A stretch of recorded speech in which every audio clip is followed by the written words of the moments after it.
नमस्कार दोस्तों, बहुत बहुत स्वागत है आपका अपने चैनल स्टडी 92 पर। मेरा नाम दोस्तों अमरीश कुमार। दोस्तों आज मैं आप लोग के सामने पौधों में श्वसन, दोस्तों इसके पहले मैंने ऑलरेडी 2 वीडियो बना रखा है श्वसन से। आज मैं आप लोग के सामने टॉपिक मेरा है क्या, पौधों में पोषण। तो पौधों में पोषण के महत्वपूर्ण टॉपिक्स, महत्वपूर्ण प्रश्न उत्तर मैं आप लोगों के सामने लेकर आया हूं। दोस्तों अगर इस चैनल पे आप नए हो तो फटाफट इस चैनल को सब्सक्राइब कर दे, बेल आइकन को प्रेस कर दे ताकि हमारे आने वाली पहली नोटिफिकेशन आपके पास पहुंच सके। तो दोस्तों चलिए हम वीडियो को स्टार्ट करते हैं। दोस्तों पौधों में श्वसन यानी पौधा जो है वो कैसे श्वसन करता है। दोस्तों हम जानते हैं मनुष्य जो है वह श्वसन करता है। उस श्वसन क्रिया को मैंने आप लोगों को समझा दिया है कि मनुष्य का श्वसन कैसे होता है।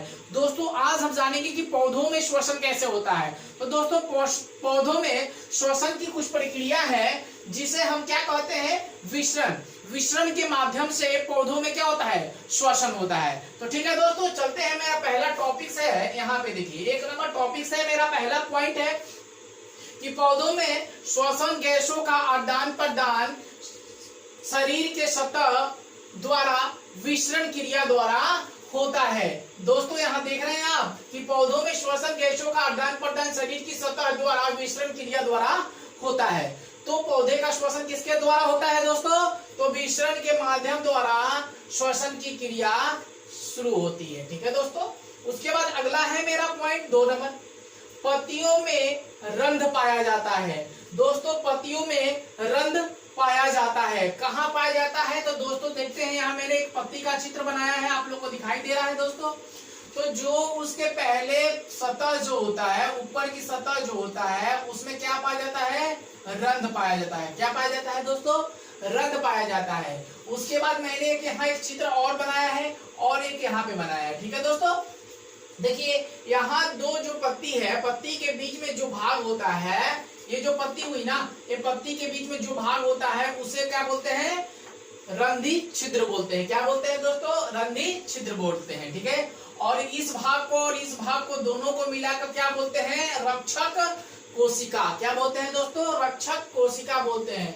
तो यह क्रिया आप समझ लीजिए कि पौधों में क्या पाया जाता है, तो पौधों में रंध्र पाया जाता है। आप बात जान लिए। उसके बाद तीसरा पॉइंट है कि पुराने तने या त्वचा में वातरंध्र पाया जाता है। दोस्तों पुराने तने हैं यानी पौधे जो है उसके पत्ते जो है उसमें क्या पाया जाता है, यानी पुराने जो छाल होते हैं। जैसे कि चलिए मैं एक चित्र यहाँ बनाता हूँ आप लोगों के सामने। एक पौधा का चित्र मैंने आप लोग सामने बनाया। ठीक है। यहाँ देख रहे हैं आप दोस्तों कि मैंने एक पौधा का चित्र बनाया। ठीक है। पौधे के चित्र बनाने के बाद वहां पे हम जानेंगे कि अब रंध्र कहाँ होता है और वार्ता रंध्र कहाँ होता है, इसके बारे में जान लेते हैं हम। मूल रूप क्या होता है ये भी जान लेंगे हम। तो देखिए यहाँ ऊपरी भाग के जो भी होता है इसको हम बोलते हैं रंध्र। क्या बोलते हैं दोस्तों, रंध्र बोलते हैं। क्लियर हो गए। अब देखिए यहाँ पे जो त्वचा है, यहाँ पे उसका क्या है, पुराने तने या त्वचा है। इस भाग को हम क्या बोलते हैं, वात रंध्र बोलते हैं। क्या बोलते हैं, वात रंध्र बोलते हैं। उसके बाद देखिए तीसरा पॉइंट है मेरा, पुराने जड़ों में वात रंध्र पाया जाता है। यानी जो यहाँ जड़ है, पुराने जो जड़ हो जाते हैं उसको हम क्या बोलते हैं, वात रंध्र बोलते हैं। क्या बोलते हैं, वात रंध्र बोलते हैं। नए जड़ों में मूलरोम होता है। दोस्तों जो छोटा पौधा होता है उसमें जो नए नए जड़ निकलते हैं, या पुराने पौधे हैं उसमें भी नए नए जड़ निकलते हैं, उसको हम बोलते हैं मूल रोम। क्या बोलते हैं दोस्तों, मूल रोम। मूल रोम जो होता है वह पौधा क्या करता है, वह जड़ जो वो बहुत अंदर तक चला जाता है, जिसको हम बोलते हैं मूसरा जड़। ठीक है। क्लियर हो गया दोस्तों। नए जड़ों में मूल रोम होता है, नए जड़ जो होता है उसमें मूल रूम होता है। वही जड़ जब वृक्ष जो बड़ा हो जाता है, पुराना हो जाता है, तो वही पौधा किस आकार में हो जाता है, मूसरा जड़ के आधार में उत्पन्न हो जाता है। ठीक है दोस्तों। उसके बाद फिर हम आगे की ओर चलते हैं। 5वां पॉइंट है मेरा, छठा पॉइंट, कि पौधों में गैसों का आदान प्रदान विसरण के माध्यम से होता है। दोस्तों क्लियर हो गए कि गैसों का आदान प्रदान किसके माध्यम से होता है, तो विसरण के माध्यम से गैसों का आदान प्रदान होता है। ठीक है दोस्तों। उसके बाद अगला पॉइंट है, विसरण की प्रक्रिया जब होता है तो जाइलम और फ्लोएम का निर्माण होता है। दोस्तों याद रखिएगा, जब हम यहाँ आप लोगों को बताए कि पौधे में गैसों का आदान प्रदान किसके द्वारा होता है, तो विसरण के माध्यम से होता है, तो उसी प्रकार जब विसरण की प्रक्रिया जब होता है, विसरण की प्रक्रिया जब शुरू होता है तो क्या जाइलम और फ्लोएम का क्या होता है, निर्माण होता है। याद रखिएगा कि जब विसरण की प्रक्रिया आरंभ होती है तो किसका निर्माण होता है, जाइलम और फ्लोएम का निर्माण होता है। और यहाँ पे है पौधे को गैसों का आदान प्रदान किसके माध्यम से होता है, तो विसरण के माध्यम से होता है। और विसरण की प्रक्रिया जब शुरू होती है तो किसका निर्माण होता है, जाइलम और फ्लोएम का निर्माण होता है। क्लियर हो गए आप। उसके बाद यहाँ है कि दिन में पौधा CO2 का मतलब कार्बन डाइऑक्साइड तथा रात में O2 ग्रहण करता है, यानी ऑक्सीजन को क्या करता है, ग्रहण करता है। दोस्तों अगर मैं यहाँ बोल दूं कि पौधा दिन में CO2 ग्रहण करता है और रात को कार्बन डाइऑक्साइड करता है, क्या आप बात मानिएगा? नहीं। क्यों? क्योंकि दिन में हमेशा पौधा CO2 ग्रहण करता है, क्योंकि सूर्य के प्रकाश में वह भोजन को क्या करता है, बनाता है, और CO2 को क्या करता है, ग्रहण करता है, और CO2 छोड़ता है और ऑक्सीजन को क्या करता है, ग्रहण करता है। ठीक है। और रात में O2 वो क्या करता है, छोड़ता है। याद रखिएगा। उसके बाद चलिए मैं क्वेश्चन की ओर चलता हूँ। थोड़ा सा क्वेश्चन यहाँ पे है, मैंने आप लोगों के लिए दिया है कि ताकि मैं पढ़ाते रहूं और क्वेश्चन यहाँ से निकल के आता है बाहर, जहां आपको कोई दिक्कत ना हो और एक नंबर ऑब्जेक्टिव प्रश्न आपको मिल जाए। तो चलिए दोस्तों, पहला है पौधे वायुमंडल में क्या लेता है, पौधा वायुमंडल से क्या लेता है। दोस्तों याद रखिएगा, आप मेरा जवाब कमेंट बॉक्स में दीजिएगा कि पौधा वायुमंडल से क्या लेता है। ठीक है। क्वेश्चन 2 नंबर है कि पौधा गैसों का आदान प्रदान किसके द्वारा करता है, पौधा गैसों का आदान प्रदान किसके द्वारा करता है। तीसरा है दोस्तों, अधिक पानी देने पर पौधा क्यों सूख जाता है। दोस्तों याद रखिएगा कि अधिक पानी देने पर पौधा क्यों सूख जाता है, तो अधिक पानी देने पर पौधा का मूल रूप जो होता है वह क्या करता है, धीरे धीरे सड़ना शुरू कर देता है, क्योंकि कार्बन डाइऑक्साइड और जल को क्या करता है, ग्रहण नहीं कर पाता है, जिसके बदौलत क्या होता है, अधिक पानी देने से पौधा क्या होता है, सूख जाता है। इसको बात याद रखिएगा।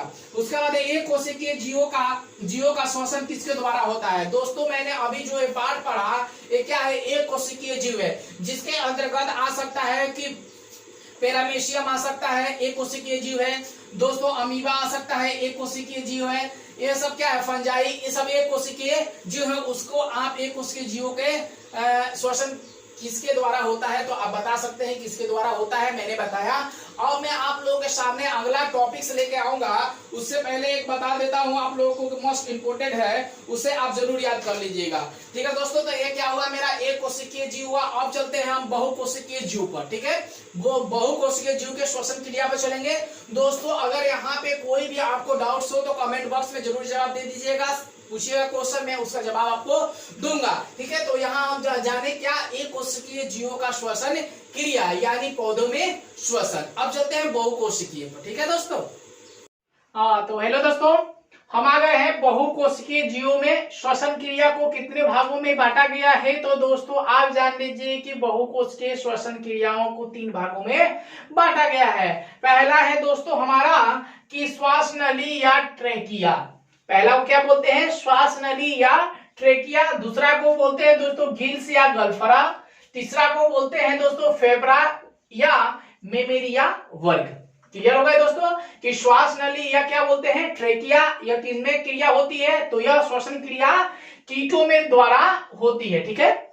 उसके बाद गिल्स या गल्फरा किसके द्वारा होती है क्रिया, तो जलीय जीवों के द्वारा श्वसन क्रिया होती है। उसके बाद तीसरा है दोस्तों फेफरा और मेमेरिया किसके वर्ग द्वारा होती है, तो यह मनुष्य द्वारा श्वसन क्रिया होती है। यहाँ समझ लीजिए कि श्वसन क्रिया किन के द्वारा होती है, तो कीटों के द्वारा, जीव छोटे छोटे कीटों के द्वारा यानी श्वास नली या ट्रेकिया द्वारा, जलीय जीवों के लिए गिल्स या गल्फरा द्वारा, मनुष्य के लिए फेफड़े या मेमेरिया द्वारा। ठीक है, तो चलिए हम देखिए एक चित्र बनाए हैं, यह आप बता सकते हैं किसका चित्र है। तो मैंने जितना मुझे आया मैंने बनाया, शायद इससे आप अच्छा बना सकते हैं। तो यह एक तिलचट्टा का है,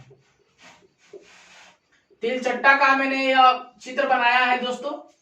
यह जो चित्र है यह श्वास नली या ट्रेकिया यानी कीटों का यह चित्र है। कीटों के द्वारा श्वास नली कैसे किया जाता है, श्वास कैसे लेता है। तो दोस्तों याद रखिएगा कि कीट जो है श्वास रंध्र द्वारा ट्रेकिया के माध्यम से श्वास को क्या करता है, सांस को लेता है और छोड़ता है, श्वास रंध्र द्वारा ट्रेकिया के माध्यम से। तो चलते हैं यहाँ पे चलते हैं पॉइंट पे कि श्वास नली या ट्रेकिया किसे कहते हैं, क्या है। तो ट्रेकिया द्वारा श्वसन कीटों जैसे टिंडा तथा तिलचट्टा में होता है। ठीक है दोस्तों, ट्रेकिया द्वारा श्वसन कीटों द्वारा टिंडा तथा तिलचट्टा में होता है। ट्रेकिया शरीर के भीतर स्थित यह हवा भरी नालिका है। यह क्या है, ट्रेकिया जो है वह हवा को क्या करती है, भरती है, जो नालिका तक पहुंचाती है हवा भर के, जो सीधे ऊतकों के संपर्क में होती है। किसके संपर्क में होती है दोस्तों, ऊतकों के संपर्क में होती है। तथा दूसरे और शरीर की सतह पर श्वास रंध्र नामक छिद्र के द्वारा खुलती है। किसके द्वारा ट्रेकिया श्वास रंध्र किसके द्वारा खुलती है दोस्तों, तो याद रखिएगा, छिद्र, श्वास रंध्र नामक छिद्र के द्वारा पूरे शरीर उसका क्या करता है, खुलता है। जो श्वास लेता है इसमें हेमोग्लोबिन रक्त रंजन नहीं होता है दोस्तों। कीटों में हेमोग्लोबिन रंग जो होता है वह नहीं होता है, उनका ब्लड रेड कलर का नहीं होता है, ठीक है, कीटों में दोस्तों। तो यहां से आप इसको स्क्रीनशॉट ले लीजिए, ठीक है दोस्तों। और फिर हम आगे चलते हैं गिल्स या गलफ्रा के माध्यम से, ठीक है। हाँ तो चलिए दोस्तों, फिर हम चले आए गिल्स की ओर। गिल्स क्या है, गिल्स मछलियों का एक विशेष प्रकार का क्या है, श्वसन अंग है, ठीक है दोस्तों। गिल्स मछलियों के विशेष प्रकार का एक श्वसन अंग है जो जल में घुलित ऑक्सीजन का उपयोग श्वसन के लिए करते हैं। दोस्तों करती है ना, करती है, ठीक है। तो दोस्तों याद रखिएगा, जो जल में घुलित ऑक्सीजन का उपयोग कर श्वसन के लिए करती है, श्वसन के लिए गिल्स का होना मछलियों के लिए विशेष लक्षण है। क्योंकि मछलियों के लिए गिल्स होना बहुत ही जरूरी है, क्योंकि उसी के माध्यम से वह श्वसन क्रिया करती है। तो जल में ऑक्सीजन को घुलित का उपयोग वह श्वसन के रूप में करती है। गिल्स के प्रत्येक समूह सिर के पार्श्व भाग, यानी सिर जो है, मछली जो है, यहाँ पे सॉरी रुकिए एक मिनट, मछली जो है, यह मछली हुआ, इसका पार्श्व भाग यानी यहाँ पे जो होता है वह गिल्स का क्या होता है, फेफड़ा होता है। क्या होता है दोस्तों, ठीक पीछे स्थित क्या होता है, उसका फेफड़ा होता है गिल्स का। यहाँ पे गिल्स होता है, इसी के माध्यम से मछली जो है वह श्वसन क्रिया पानी में कर पाती है, ऑक्सीजन ले पाती है। इसका मुंह हो गया दोस्तों, ये मछली का नामांकित चित्र हो गया, ठीक है। ये पार्श्व पीछे हुआ भाग मछली का नामांकित चित्र है, ठीक है दोस्तों। प्रत्येक समूह का पार्श्व भाग को ठीक पीछे स्थित होता है। इसका स्क्रीनशॉट ले लीजिए आप।